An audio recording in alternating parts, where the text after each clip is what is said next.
Negeri Kendari, Fakultas Ekonomi dan Bisnis Islam, Program Studi Manajemen Bisnis Syariah. semester 3. Kami dari kelompok 12. Video ini dibuat untuk memenuhi tugas mata kuliah bisnis digital dengan dosen pengampu Ibu Lestari Daswan, SMMM.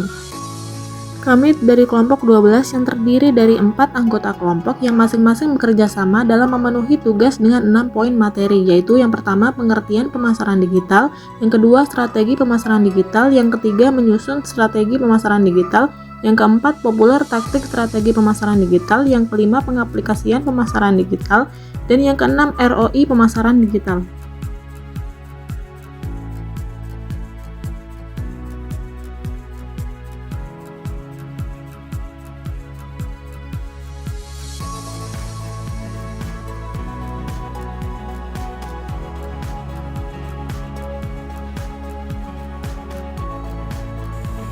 Assalamualaikum warahmatullahi wabarakatuh. Perkenalkan, nama saya Marcelina dengan NIM 2023-0501-03-071 dengan Prodi Manajemen Bisnis Syariah kelas C. Di sini saya akan menjelaskan tentang materi digital marketing, apa yang dimaksud dengan pemasaran digital, dan hal menarik apa yang menjadi pemasaran digital, dan strategi-strategi apa yang digunakan dalam pemasaran digital. Baik, langsung saja.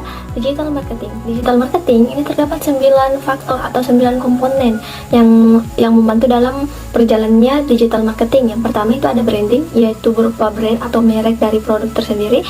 Yang kedua itu ada social media, yang dimana dia memanfaatkan platform-platform yang ada di dalam social media. Contohnya seperti Lazada, Tokopedia, Traveloka, TikTok Shop, Shopee.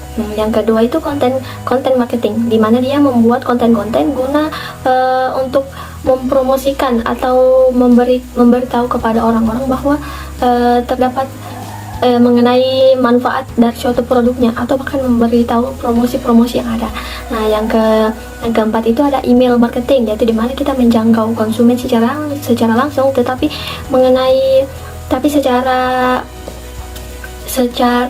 secara online. Nah, yang kelima itu video produktif, di mana dia membuat video-video edukasi atau video vlog, video tutorial. Nah, yang keenam itu ada SEO, yang ketujuh ada web design, yang kedelapan itu ada pengembangan aplikasi, dan kesembilan itu ada SEM, searching engine marketing, di mana dia berupa iklan, tetapi biasanya terdapat di dalam searching Google. Baik, selanjutnya ada apa sih itu pemasaran digital? Jadi pemasaran digital itu adalah praktik atau cara penggunaannya dia itu, atau cara memanfaatkan dia itu dengan cara memanfaatkan saluran digital, yang dimana dia mempromosikan atau mempromosikan suatu barangnya itu di dalam melalui saluran digital seperti komputer, smartphone, dan lain-lain. Nah, adapun beberapa platform yang sering digunakan dalam pemasaran digital itu ada banyak.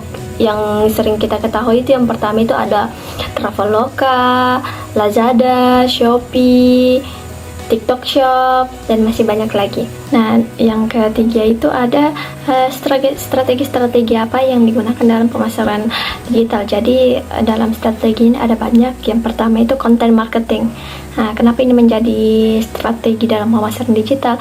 Yang dimana pemasarannya berupa konten-konten yang dia hasil dari konten ini, video konten ini dia cantumkan kepada website atau media resmi. Nah, yang dimana ini sangat berguna, di mana dia memasarkan produk entah itu manfaat atau promosi atau promo yang ada dalam produknya. Nah, yang kedua itu konten marketing menjadi viral marketing, yang dimana dia kan membuat video-video konten, tapi di akhir video atau di akhir kontennya itu dia selipkan, itulah yang menjadi teknik marketingnya, yaitu dia selipkan logo atau brand milik perusahaannya di akhir kontennya, sehingga secara tidak langsung dia ingin membuat videonya ini dia terkenal atau viral. Nah, tentu saja itu akan berdampak pada perusahaannya atau barangnya, di mana dia akan membuat barang atau brand yang dia punya ini menjadi terkenal, menjadi banyak yang tahu, banyak yang ingin membeli. Nah, itulah tadi strateginya. Nah, yang ketiga itu ada social customer service, di mana seperti yang kita tahu bahwa sistem pemasarannya kan ini online. Nah, ketika datang barang, otomatis bisa jadi dalam barang yang datang ini tidak dalam keadaan baik. Nah, disinilah gunanya, di mana para pelanggan melakukan komplain, tetapi secara langsung terhadap saluran perusahaannya, dia tidak mesti harus kayak menyebarluaskan tentang kekurangan perusahaan. Jadi tentunya itu juga sangat bermanfaat, yang dimana dia tetap menjaga citra perusahaan, tetapi dia bisa juga komplit tetapi secara langsung dari perusahaannya atau yang terkait dari produk itu. Yang keempat ada influencer marketing. Jadi dimana seperti yang kita tahu bahwa semua orang kan tidak sedikit yang sudah menggunakan sosial media, jadi otomatis mereka berhak juga meng-share atau membagikan informasi melalui haknya. Itu maksudnya dia memiliki hak membagikan informasi-informasi, entah itu informasi baik atau buruk. Nah, yang menjadi permasalahannya itu apabila dia membagikan informasi dari produknya kita, tetapi produk-produk yang dia bagikan itu mengenai hal-hal yang buruk. Nah, disinilah dibutuhkan influencer marketing. Jadi dimana kita yang memiliki perusahaan kita itu harus memiliki teknik mendekati influencer marketing, yang dimana kita mendekati influencer atau orang yang bisa dibilang berpengaruh dalam sosial media. Nah, itu sangat membantu karena dimana apabila dia berpengaruh dalam sosial media, entah itu di Instagram, di TikTok, jadi kita bisa membantu menjadi peluang dimana cara untuk mengviralkan, dimana kayak supaya produk kita tetap terjaga citranya, bahwa yang di spill atau di reviewkan barangnya kita ini memang betul-betul baik. Jadi itulah gunanya juga kita harus minimal mengenal beberapa influencer terkenal di media, karena itu juga sangat berguna untuk kelangsungan dalam produk yang digunakan. Selanjutnya saya akan menjelaskan tentang perbedaan. Apa sih yang menjadi pembeda antara pemasaran tradisional dengan pemasaran digital. Jadi kalau soal membicarakan soal perbedaan itu banyak. Yang pertama dari media penggunaannya, jangkauan konsumennya. Yang ketiga itu ada biaya dan masih banyak lagi. Tapi ada 3 ini yang bisa saya jelaskan. Yang pertama dari media penggunaan.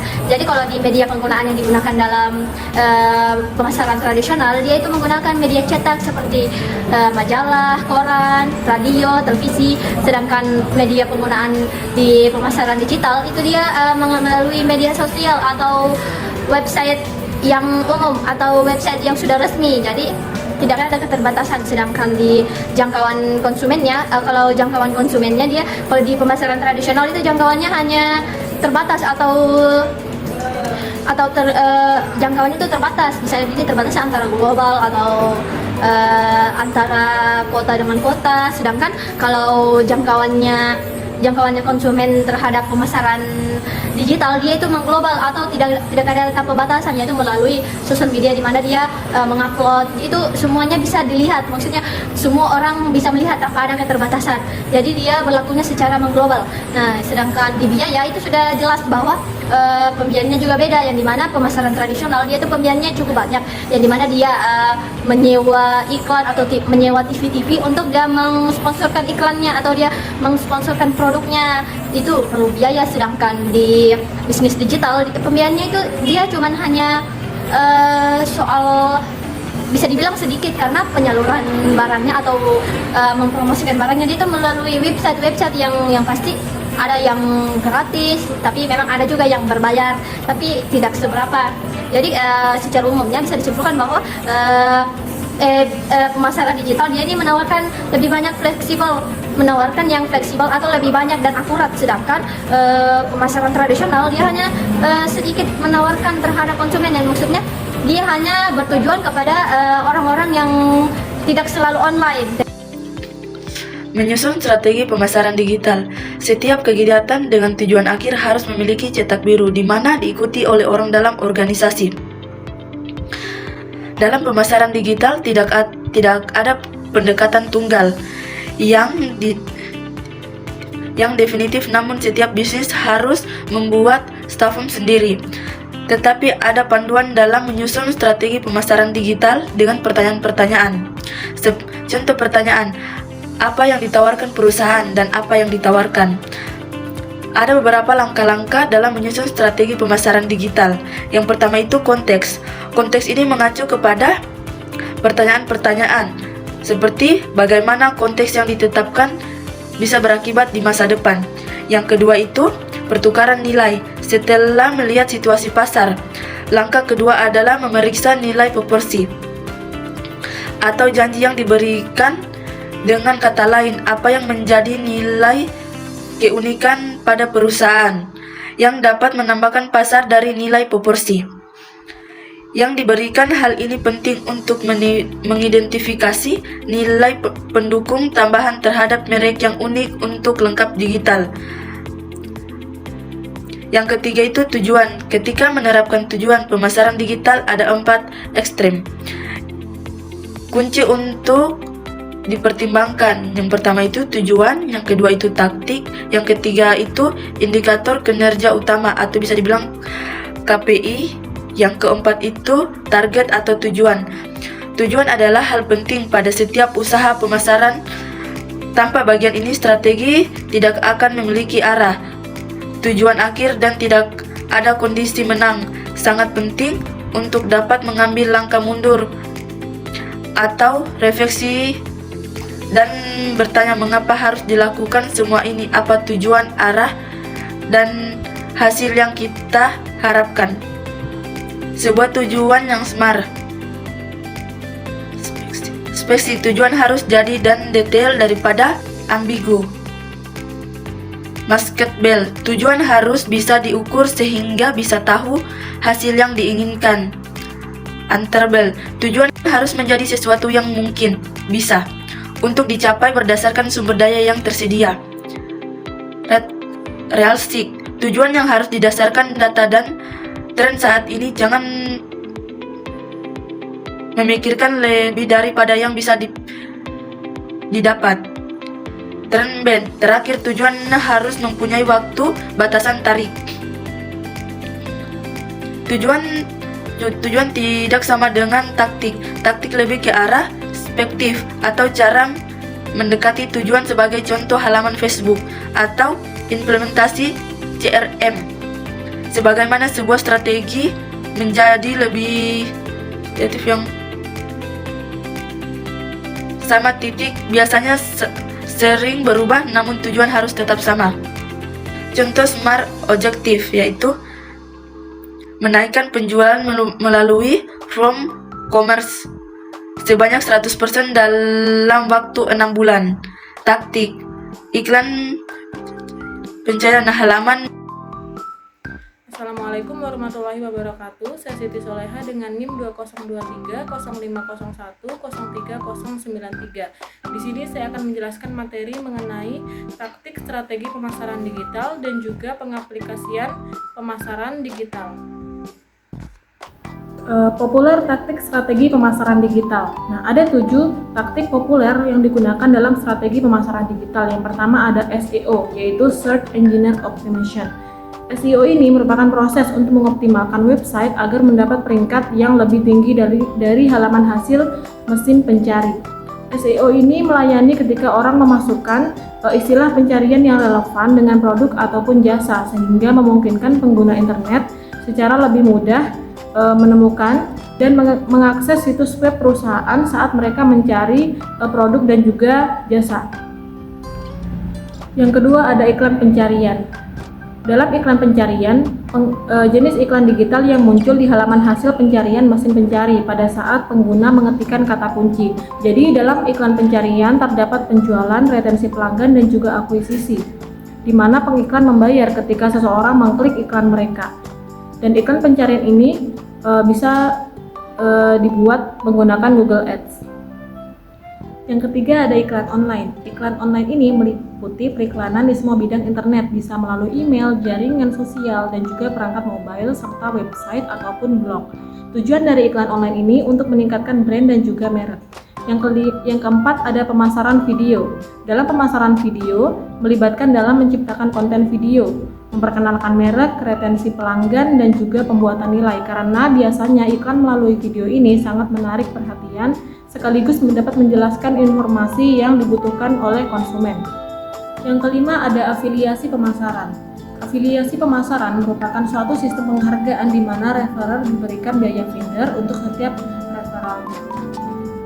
Afiliasi pemasaran online banyak digunakan untuk mempromosikan penjualan dan juga merek, serta situs e-commerce dengan referrer yang dihargai untuk setiap pengunjungnya. Yang keenam ada pemasaran email. Pemasaran email ini menggunakan email untuk mempromosikan produk ataupun layanan, dapat meningkatkan brand awareness dan membangun hubungan dengan pelanggan. Yang ketujuh ada media sosial.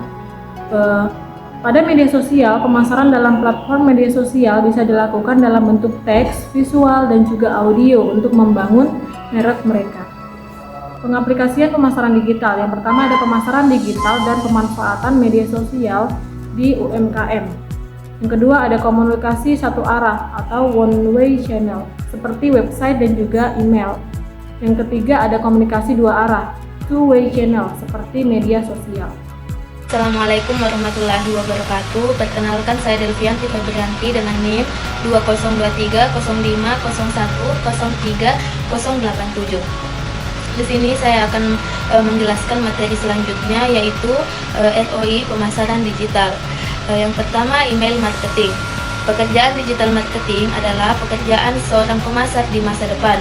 Pekerjaan digital marketing sangat diuntungkan untuk seorang digital marketer karena bisa mengukur segala bentuk aktivitas kampanye pemasaran digital. Sebagai seorang digital marketer, kita juga bisa harus memiliki keahlian untuk memilih dan memilah data bagi para digital marketer. Karena pada kenyataannya, walaupun di dunia digital marketing memiliki begitu banyak data, tapi pada prinsipnya kita hanya perlu data yang benar-benar kita butuhkan. Pada dasarnya, digital marketing memiliki banyak istilah dalam pengukuran ROI dari kampanye seperti klik, visit, like, follower, dan respon. Dalam pengukuran email marketing juga ada beberapa istilah yang perlu diketahui seperti jumlah pertumbuhan list atau list growth, jumlah terbukanya laman atau open rates, jumlah klik untuk membuka atau click through rates, dan nilai konversi dari jumlah klik pada halaman atau landing page conversion rate. Pada tahun 2014 ada seorang Salesforce Exact Target menyurvei lebih dari 2.200 pemasar digital global dari berbagai industri dan menemukan bahwa 88% dari pemasar percaya bahwa pemasaran email akan menghasilkan ROI yang tinggi. Yang kedua, media sosial web banner. Banyak marketer senang membaca media sosial seperti Facebook, YouTube, dan lain-lain. Namun demikian, sebuah penelitian di AS menunjukkan bahwa hanya 34% dari marketer yang melirik media sosial sebagai saluran digital yang menghasilkan ROI tinggi. Mengukur ROI di media sosial memang terlihat jauh menantang karena harus melibatkan banyak keterikatan seperti jumlah pengunjung, jumlah booth, jangkauan keterlibatan, dan lainnya. Jangkauan yang mengatakan bahwa web banner semakin kurang dilirik para marketer di dunia digital.